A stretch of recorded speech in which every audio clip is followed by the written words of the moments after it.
মাদারীপুর জেলার বিএনপি এবং অঙ্গ সংগঠনের নেতৃবৃন্দকে জানাচ্ছি শত সংগ্রাম ঐতিহ্যের সংগঠন, শিক্ষা ঐক্য প্রগতিকে ধারণ করে এগিয়ে যাওয়া, শত বাধা বিপত্তি ঠেলে এগিয়ে যাওয়ার সংগঠন, দেশনেত্রী বেগম খালেদা জিয়ার মাতৃ স্নেহে গড়া বাংলাদেশ জাতীয়তাবাদী ছাত্র দলের পক্ষ থেকে জানাচ্ছি রক্তিম শুভেচ্ছা এবং বিপ্লবী অভিনন্দন। সংগ্রামী সমাবেশ, আপনারা জানেন যে গত 1 মার্চ বাংলাদেশ জাতীয়তাবাদী ছাত্র দল কেন্দ্রীয় সংসদের একটি আংশিক কমিটি গঠিত হওয়ার পরে দলের ভারপ্রাপ্ত চেয়ারম্যান এবং ছাত্র দলের সাংগঠনিক অভিভাবক জনাব তারেক রহমান আমাদেরকে নির্দেশনা দিয়েছেন সারা দেশের 118টি সাংগঠনিক ইউনিটকে শক্তিশালী করার তিনি নির্দেশনা দিয়েছেন। তারই ধারাবাহিকতায় আপনারা দেখেছেন যে প্রথম ধাপে আমরা রাজশাহী জেলার সাংগঠনিক কর্মী সভা করেছি এবং দ্বিতীয় ধাপে ফরিদপুর জেলার কর্মী সভার সর্বশেষ জেলা হিসেবে আজকে মাদারীপুর জেলা কর্মী সভা করছি। আপনারা যারা মাদারীপুর জেলার বিভিন্ন থানা এবং কলেজ থেকে কষ্ট করে আজকের এই কর্মী সভাতে উপস্থিত হয়েছেন, আপনাদের সবার প্রতি বাংলাদেশ জাতীয়তাবাদী ছাত্র দল কেন্দ্রীয় সংসদের পক্ষ থেকে কৃতজ্ঞতা এবং ধন্যবাদ জানাচ্ছি। ইতিমধ্যে বক্তব্য রেখেছেন বাংলাদেশ জাতীয়তাবাদী ছাত্র দলের 2 শীর্ষ নেতা এবং বক্তব্য রাখবেন সংগঠনের সভাপতি জনাব রাকিবুল ইসলাম রাকিব। আমি শুধু 2-1টি কথা বলে আমি আমার বক্তব্য শেষ করব।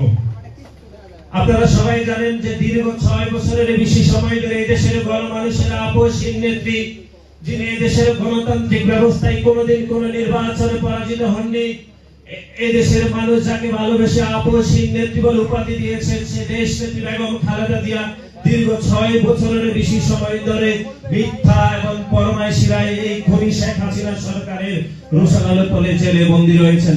এবং একই সাথে সাথে আপনারা জানেন বিএনপির ভারপ্রাপ্ত চেয়ারম্যান এবং ছাত্র দলের সাংগঠনিক অভিভাবক জনাব তারেক রহমান দীর্ঘ 18 বছরের বেশি সময় ধরে এই খুনি শেখ হাসিনার রোষানলে পড়ে বিদেশে চিকিৎসাধীন রয়েছে।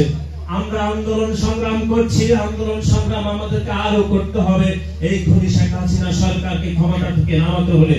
কিন্তু আমাদের ওই আন্দোলন ঠিক তখনই সফল হবে যতক্ষণ পর্যন্ত আমরা দেশনেত্রী বেগম খালেদা জিয়াকে আন্দোলন সংগ্রামের মাধ্যমে এই খুনি শেখ হাসিনার রোষানল থেকে মুক্ত করতে পারবো এবং একই সাথে সাথে দেশ নায়ক জনাব তারেক রহমানকে সসম্মানে ফিরিয়ে আনার যে আন্দোলন সংগ্রাম করছি সেটিকে সফল করে দেশ নায়ক জনাব তারেক রহমানকে এই দেশের শাসন ব্যবস্থায় প্রতিষ্ঠা করতে পারলেই আমাদের সেই আন্দোলন সফল হবে। এবং সেই আন্দোলন সফল করতে বাংলাদেশ জাতীয়তাবাদী ছাত্র দল মাদারীপুর জেলার প্রত্যেকটি নেতা কর্মীকে চরম ঐক্যবদ্ধ হয়ে দেশ নায়ক জনাব তারেক রহমানের নেতৃত্বে যে আন্দোলন সংগ্রাম চলছে সেই আন্দোলন সংগ্রামে রাজপথে ঝাঁপিয়ে পড়তে হবে। সংগ্রামী বন্ধুরা, আন্দোলন সংগ্রাম চলছে, আন্দোলন সংগ্রাম করে এই খুনি শেখ হাসিনা সরকারকে এই ক্ষমতার মসনদ থেকে নামাতে হবে।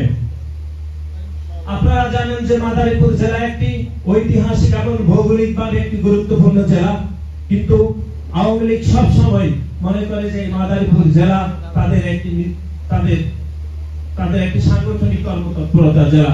কিন্তু গত 3টি নির্বাচন আপনারা দেখেছেন, 2014 সালের একটি বিনা ভোটের নির্বাচন এবং 2018 সালের একটি নিষিদ্ধের নির্বাচন এবং 2024 সালের 7 জানুয়ারি যে দামি নির্বাচনের মাধ্যমে এই দেশের ক্ষমতাকে অবৈধভাবে শেখ হাসিনা চিরস্থায়ী করেছে। কিন্তু মাদারীপুর জেলার এই যারা উপস্থিত রয়েছেন এবং যারা উপস্থিত হননি, যাদের বয়স 18 থেকে 35 এর মধ্যে, তারা কিন্তু কেউ জাতীয় নির্বাচনে ভোট দিতে পারেনি। 2024 সালের 7 জানুয়ারি যে দামি নির্বাচন অনুষ্ঠিত হয়েছিল দেশ নায়ক জনাব তারেক রহমানের নেতৃত্বে, আমরা যে আন্দোলন করেছিলাম সেই নির্বাচনকে প্রত্যাখ্যান করার জন্য, সেই প্রত্যাখ্যানের ডাকে সাড়া দিয়ে মাদারীপুর জেলার সাধারণ জনগণ কিন্তু সেই নির্বাচনে অংশগ্রহণ করেনি। মাত্র 3 থেকে 4% মানুষ সেই নির্বাচনে অংশগ্রহণ করেছিল। আপনারা মাদারীপুর জেলার প্রত্যেকটি শিক্ষা প্রতিষ্ঠানে এবং প্রত্যেকটি থানা পর্যায়ে সাধারণ মানুষ এবং সাধারণ শিক্ষার্থীদেরকে দেশ নায়ক জনাব তারেক রহমানের শুভেচ্ছা বার্তা পৌঁছে দেবেন যে তারা গত সংসদীয় নির্বাচন 2024 সালের 7 জানুয়ারি যে দামি নির্বাচন অনুষ্ঠিত হয়েছিল সেই নির্বাচনে তারা অংশগ্রহণ করেননি।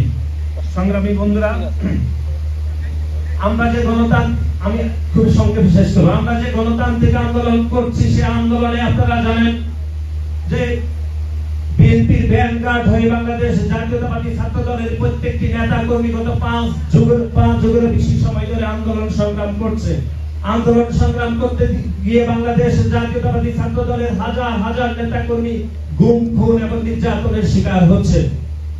আপনারা জানেন এই নির্যাতনকে, এই গুম, খুন, নির্যাতন যারা করছে, যারা এই অবৈধ সরকারকে সমর্থন দিচ্ছে, এই অবৈধ সরকারের ক্ষমতাকে দীর্ঘায়িত করতে যারা যে সকল পুলিশ এবং যে সকল আওয়ামী লীগের সন্ত্রাসীরা সমর্থন দিচ্ছেন, তাদের নাম ইতিহাসে একদিন মীর জাফর, মীর বসতি বেগম, মীর সাদ এবং জেনারেল আজিজের যে ভূমিকা হয়েছিল তাদের ভূমিকায় থাকবে।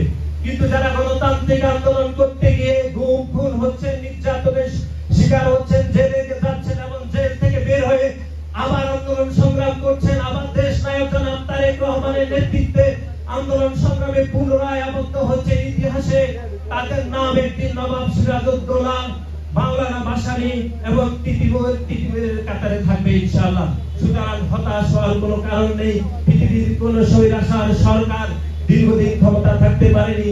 সেই ইতিহাস বলে 1990 সালে দেশ নেত্রী বেগম খালেদা জিয়ার নেতৃত্বে স্বৈর শাসক এরশাদকে যেরকম ক্ষমতার মস্তক থেকে নামানো হয়েছিল, উগান্ডার প্রেসিডেন্ট হুগো ক্লোজকে যেভাবে 30 বছর পরে ক্ষমতা থেকে নামানো হয়েছিল, যেমন ক্যামেরুনের প্রেসিডেন্ট, অবৈধ প্রেসিডেন্টকে 42 বছর পরে জনগণ টেনে হিসেবে ক্ষমতা থেকে নামিয়ে নিয়ে এসেছিল, ঠিক তেমনি এই খুনি শেখ হাসিনা সরকারকেও একদিন এই ক্ষমতা থেকে চলে যেতে হবে।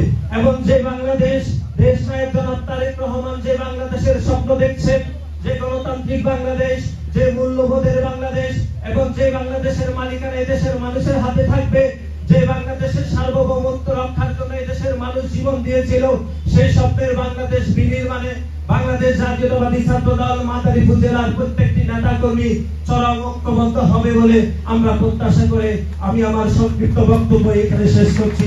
শহীদ প্রেসিডেন্ট জিয়াউর রহমান অমর, এদেশের গণমানুষের আপসহীন নেত্রী দেশ নেত্রী বেগম খালেদা জিয়া জিন্দাবাদ। বাংলাদেশের কোটি তারুণ্যের অহংকার এবং কোটি তারুণ্যের কণ্ঠস্বরে মিশ্রিত অনবদ্য কণ্ঠস্বর দেশ নায়ক জনাব তারেক রহমান জিন্দাবাদ, জিন্দাবাদ।